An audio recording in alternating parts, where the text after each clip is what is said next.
તમારી એક્ઝામમાં નાટીમાં હેડફોન્સ કોઈ પણ પ્રકારના અલાઉડ નથી.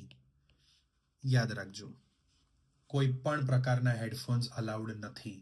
વાયરલેસ, બ્લૂટૂથ, એરપોડ્સ, આ તે કશું બી અલાઉડ નથી. નોર્મલ લેપટોપનું જે સ્પીકર હોય અંદર જે ઇનબિલ્ટ, એનાથી જ એક્ઝામ આપવાની છે.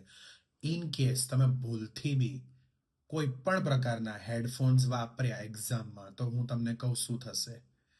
જેવી તમારી એક્ઝામ પતશે એવું 15 કે 20 મિનિટમાં તમને એક ઈમેલ આવશે નાટીનો કે your exam has been invalidated because you have used headphones. અને એના પછી એ લોકો તમને ફરી પૈસા ભરીને ફરી એક્ઝામ બુક કરાવડાવશે અને $814 તમારે ફરી ભરવાના. ફરી નવી એક્ઝામ, નવી એપ્લિકેશન ક્રિએટ કરીને નવી એક્ઝામ ભરવાની.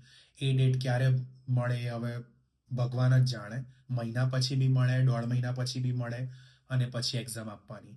આ એક નાની ભૂલના લીધે. અને આ થયેલું છે ઘણા લોકો સાથે. ના પાડી હોય છતાંય હેડફોન્સ વાપરે અને આ ઈમેલ આવે. પૈસા અને સમયનો જબરજસ્ત બગાડ. એટલે આ બધા ઇન્સ્ટ્રક્શન્સ જે ક્લાસમાં આપું એ પ્લીઝ લખજો.